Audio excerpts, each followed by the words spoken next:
नमस्कार साथियों, आप सभी का एक बार फिर से स्वागत है आपके अपने YouTube चैनल नॉलेज गुरु में।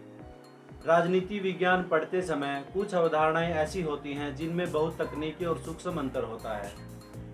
उन अवधारणाओं को पढ़ते समय अध्येता को बहुत दुविधा अनुभव होती है। इसलिए हम अपनी इस छोटी सी वीडियो में ऐसी ही एक अवधारणा पर चर्चा करेंगे जिनमें बहुत सूक्ष्म सा अंतर है।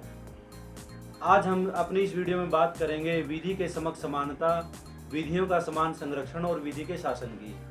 तो चलिए शुरू करते हैं। सबसे पहले विधि के समक्ष समानता। विधि के समक्ष समानता की अवधारणा को हमने ब्रिटेन के संविधान से ग्रहण किया है। भारत के संविधान के अनुच्छेद 14 में इसका वर्णन है। यह एक नकारात्मक अवधारणा मानी जाती है। नकारात्मक इसीलिए क्योंकि इसमें विशेषाधिकारों का अभाव पाया जाता है, अर्थात इसमें कोई अमीर, गरीब, छोटा, बड़ा, उच्च अधिकारी, यहाँ तक कि चाहे प्रधानमंत्री ही क्यों ना हो, किसी को विशेषाधिकार प्राप्त नहीं माना जाता। सभी के साथ विधि अथवा कानून समान रूप से व्यवहार करता है।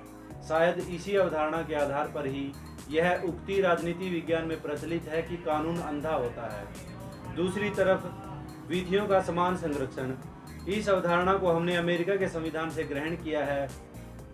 यह एक सकारात्मक अवधारणा मानी जाती है। इसमें परिस्थितियों के अनुसार समान परिस्थितियों में समान और असमान परिस्थितियों में असमान व्यवहार किया जा सकता है, अर्थात युक्ति युक्त विभेद संभव हैं।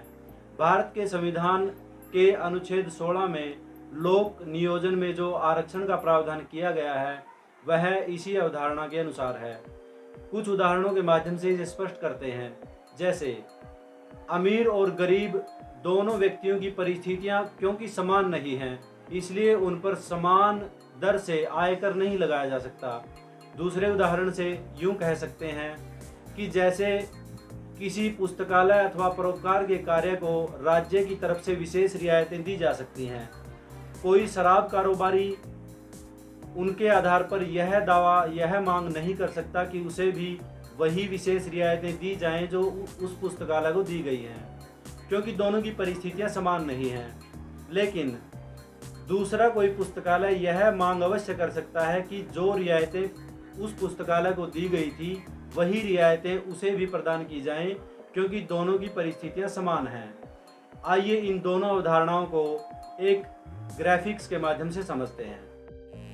विधि के समक्ष समानता ब्रिटेन के संविधान से ग्रहण की गई है, जो एक नकारात्मक अवधारणा है। इसमें विशेषाधिकारों का अभाव है। भारत के संविधान के अनुच्छेद 14 में इसका वर्णन है। दूसरी तरफ विधियों का समान संरक्षण को हमने अमेरिका के संविधान से ग्रहण किया है। यह एक सकारात्मक अवधारणा है। इसमें युक्ति युक्त विभेद संभव हैं। भारतीय संविधान के अनुच्छेद 16 में लोक नियोजन में आरक्षण का प्रावधान, अर्थात युक्ति युक्त विभेद किए जाने का प्रावधान किया गया है। इसके बाद तीसरी अवधारणा की चर्चा करते हैं, वह है विधि का शासन। विधि के शासन से अभिप्राय यह है कि हम पर केवल कानून का शासन हो, किसी व्यक्ति विशेष का नहीं। इसे इस प्रकार से समझ सकते हैं कि मान लीजिए हम पर कोई व्यक्ति विशेष शासन कर रहा है जो खुद को विधियों से ऊपर मान रहा है, तो क्या होगा? वह अपनी स्वेच्छा से जिसको चाहेगा जेल के अंदर डलवा देगा और जिनको चाहेगा खूंखार आतंकवादियों तक को जेल से बाहर निकलवा देगा। इसीलिए विधि के शासन का होना अनिवार्य है। विधि के शासन में भी हम पर राज तो कोई राजनीतिक दल और उसका नेता ही करता है, लेकिन दोनों परिस्थितियों में अंतर क्या है? विधि के शासन में जो व्यक्ति अथवा दल हम पर शासन कर रहा होता है वह स्वयं कानून से बंधा होता है। कानून से बंधने का अभिप्राय यह है कि वह कोई भी कार्य अपनी इच्छा से नहीं कर सकता। विधियों के अधीन ही उसे अपने सारे कार्य करने पड़ते हैं। जैसे यदि राज्य की तरफ से किसी अपराधी को दंडित किया जाना है तो केवल शासनाध्यक्ष की इच्छा के आधार पर उसे दंडित नहीं किया जा सकता, बल्कि विधि की पूरी प्रक्रिया के आधार पर उसके पश्चात अगर वह अपराधी पाया जाता है फिर उसे दंडित किया जाएगा, अन्यथा नहीं।